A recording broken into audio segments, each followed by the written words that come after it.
بسم اللہ الرحمن الرحیم الحمد للہ وحدہ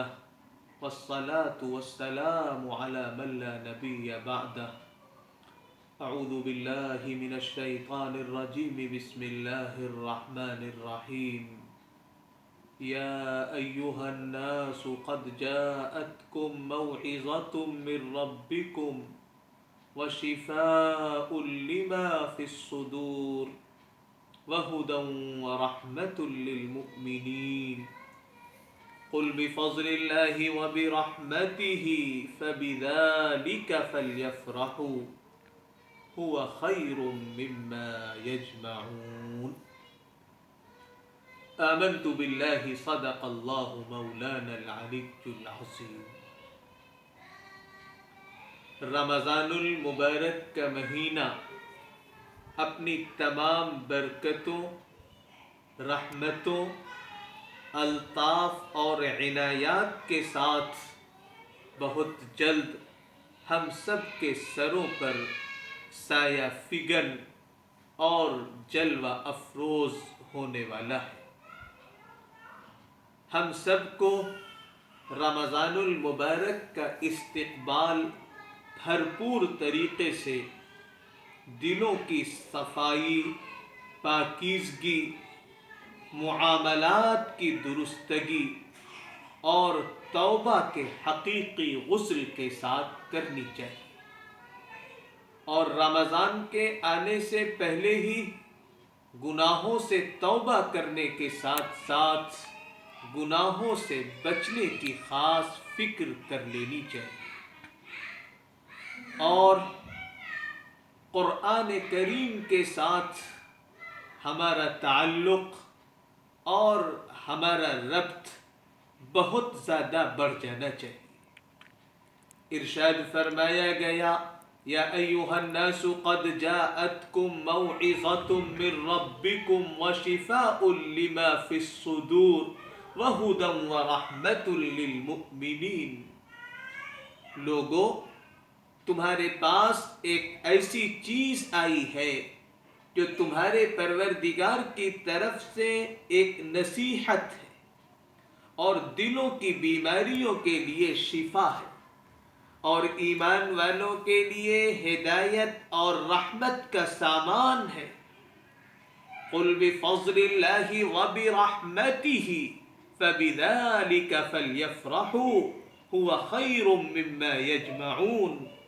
اے پیغمبر کہہ دیجئے کہ یہ سب کچھ اللہ کے فضل اور رحمت سے ہوا ہے، لہذا اسی پر تو انہیں خوش ہونا چاہیے، اور یہ اس تمام دولت سے کہیں بہتر ہے جسے یہ جمع کر کے رکھتے ہیں۔ قرآن کریم کی تلاوت کا خاص اہتمام کرنا چاہیے،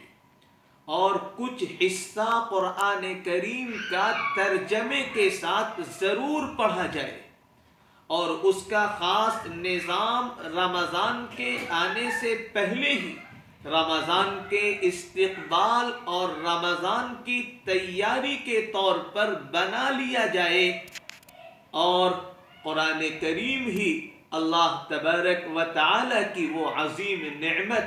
اور وہ ربانی کلام ہے جس کی وجہ سے ایمانی اسپرٹ تازہ ہو جاتی ہے، دلوں کا زنگ دور ہو جاتا ہے، دلوں کو غذا اور سکون اور ایمانی پاور ملتا ہے، اور اس کے ذریعے دلوں کی طاقت اور دلوں کی قوت میں اضافہ ہوا کرتا ہے۔ اسی کے ساتھ ساتھ اللہ کی رحمت کو متوجہ کرنے والی بہت عظیم چیز ہے درود شریف۔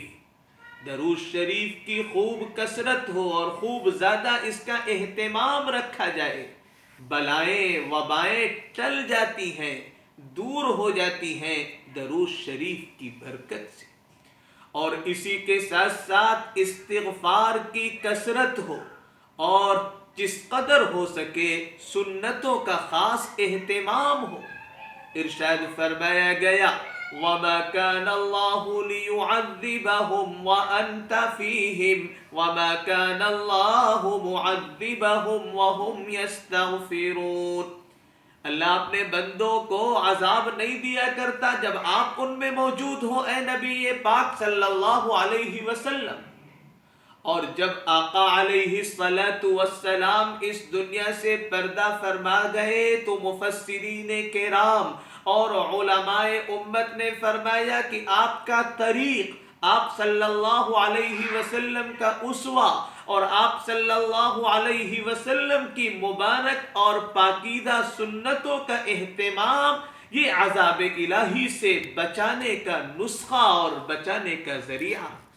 اور آگے فرمایا گیا اللہ اپنے بندوں کو عذاب نہیں دیا کرتا جب وہ استغفار کرے، صحیح معنوں میں اللہ سے توبہ کرے، اللہ کے در پہ پڑ جائیں، اللہ کی بارگاہ میں ندامت کے اور شرمندگی کے آنسو بہائیں۔ اور اسی کے ساتھ ساتھ ایک اور کلمہ جس کی بڑی فضیلت قرآن کریم میں ذکر فرمائی گئی، حضرت یونس علی نبینا وعلیہ الصلاۃ والسلام کا تذکرہ کرتے ہوئے کہ جب انہوں نے اس کلمے کو کہا لا الہ الا انت سبحانک انی کنت من الظالمین، اے اللہ آپ کے سوا کوئی عبادت کے لائق نہیں ہے، اختیار کامل آپ کا ہے، معبود حقیقی آپ ہی ہیں، سر جھکانے اور پیشانی رگڑنے کے لائق آپ ہی کی ذات ہے، آپ ہی کی بارگاہ میں ہماری پیشانیاں جھکیں گی، ہماری ناکیں رگڑی جائیں گی۔ آپ کی ذات تمام عیوب سے، تمام کمیوں سے، تمام خامیوں سے پاک ہے، میں ہی ظالم ہوں، میں ہی ظلم کرنے والوں میں سے ہوں، میں اپنے ظلم کا، اپنے گناہوں کا اقرار اور اعتراف کرتا ہوں۔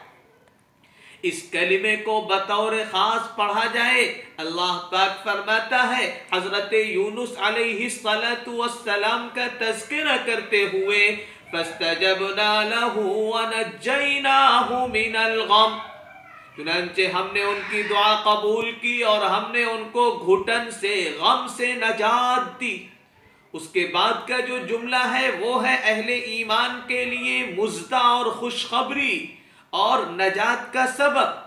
وَكَذَلِكَ نُنْجِي الْمُؤْمِنِينَ، اسی طرح ہم ایمان لانے والوں کو نجات دیا کرتے ہیں۔ اس لیے اس کا اہتمام رکھا جائے اور بطور خاص قرآن کریم کے ساتھ اپنے تعلق کو بڑھا لیا جائے کہ ایک حدیث پاک میں جناب نبی کریم صلی اللہ علیہ وسلم نے فرمایا، اللہ تبارک و تعالی فرماتا ہے، یعنی یہ حدیث قدسی ہے، فرماتا ہے اللہ من شغلہ القرآن عن ذکری ومسألتی اعطیتہ افضل ما اعطی السائلین، جسے قرآن کریم مشغول کر دے میری یاد سے اور مجھ سے دعائیں کرنے اور مجھ سے سوال کرنے سے، تو میں اسے اس سے کہیں زیادہ بہتر عطا کروں گا جو میں سوال کرنے والے، دعا کرنے والے اور مانگنے والے بندوں اور بندیوں کو دیا کرتا۔ اس لیے قرآن کریم کے ساتھ خاص تعلق اور خاص ربط قائم کر لیا جائے اور احادیث مبارکہ کے بیان کے مطابق، اور خاص طور پر وہ احادیث جن میں فتنوں کا، آزمائشوں کا تذکرہ کیا گیا ہے، ان کے بیان کے مطابق موجودہ دنیا کا نظام اور ہمارے ملک کا نظام بھی یہ بتا رہا ہے، یہ بتا دے رہا ہے کہ دجال اکبر کے ظاہر ہونے کا زمانہ قریب تر ہو چلا۔ دجال اکبر سے پہلے چھوٹے دجال ہوں گے، یعنی ایسی ایسی چیزیں اور ایسے ایسے امتحانات اور ایسی ایسی آزمائشیں کہ جن میں صحیح اور غلط، سچ اور جھوٹ، حق اور باطل ایسا گڈمڈ اور اس طریقے سے مخلوط اور ایسا ملا ہوا ہوگا کہ فرق کرنا مشکل ہوگا کہ کیا ہے حق، کیا ہے باطل، کیا ہے سچ، کیا ہے جھوٹ، کیا ہے صحیح، کیا ہے غلط، کیا ہے سفید، کیا ہے سیاہ. صاف سمجھ لیجئے یہ سارے حالات ملکی طور پر بھی اور بین الاقوامی اور انٹرنیشنل طور پر بھی اسی کی ترتیبات ہیں. اور جس دجال اکبر کے سلسلے میں امام مسلم رحمت اللہ علیہ نے جو حدیث پاک ذکر فرمائی ہے اس کے الفاظ ہیں ما بین خلق آدم الى قیام الساعة امر اکبر من الدجال. حضرت آدم علیہ السلام کی پیدائش سے لے کر قیامت کے قائم ہونے تک کوئی بھی معاملہ دجال سے زیادہ بھیانک اور دجال سے زیادہ ہولناک نہیں. اور ہر نبی نے اپنی امت کو دجال کے فتنے سے ڈرایا. اس لیے ان حالات میں بطور خاص کھلے ہوئے اور چھپے ہوئے تمام فتنوں سے پناہ مانگنے کے ساتھ ساتھ دجال کے فتنے سے ہر نماز میں پناہ مانگی جائے. اور اس فتنے سے حفاظت کا خاص نسخہ ہے سورہ کہف کی تلاوت اور سورہ کہف کے ترجمے اور تفسیر کا مطالعہ اور سورہ کہف کے مضامین کو اپنی زندگی میں شامل کرنے کی فکر اور ایمانی اسپرٹ اور اللہ کے غیبی نظام اور اللہ کی قدرت کاملہ پر یقین کامل پیدا کرنا. مادی اسباب وسائل ہیں لیکن ان میں تأثیر پیدا کرنے والی ذات اللہ ہی کی ہے. یہ یقین کامل پیدا کرنا تو اس کا خاص اہتمام رکھا جائے. ہر جمعے کے دن ہر جمعے کو سورہ کہف کی تلاوت کی جائے. خاص طور پر اس کا پہلا رکوع اور ترجمے کے ساتھ اسے پڑھا جائے. دجال کے فتنے سے حفاظت کا بہت خاص نسخہ ہے جو ہم سب کے محسن اور ہم سب پر بہت مہربانی فرمانے والے اور ہم سب کے ساتھ بہت شفقت رکھنے والے رسول رحمت ہادی برحق جناب نبی کریم صلی اللہ علیہ وسلم نے عطا فرمایا ہے. مضبوطی کے ساتھ اس نسخے کو تھام لیا جائے اور رو رو کر دجال کے فتنے سے حفاظت اور ایمان کی بقا اور ایمان کی سلامتی کی دعا کی جائے. اللہ تبارک و تعالی ہماری اس گزارش کو قبول فرمائے، ہم سب کے ایمان کی حفاظت فرمائے. دجال کے فتنے سے اور دجالی طاقتوں اور دجال کے آلہ کار اور دجالی چیلوں کے سازشوں اور مکر و فریب سے ہم سب کی حفاظت فرمائے. سعادت کی زندگی اور شہادت کی موت ہم سب کا نصیبہ اور مقدر بنائے. وآخر دعوانا ان الحمد للہ رب العالمین.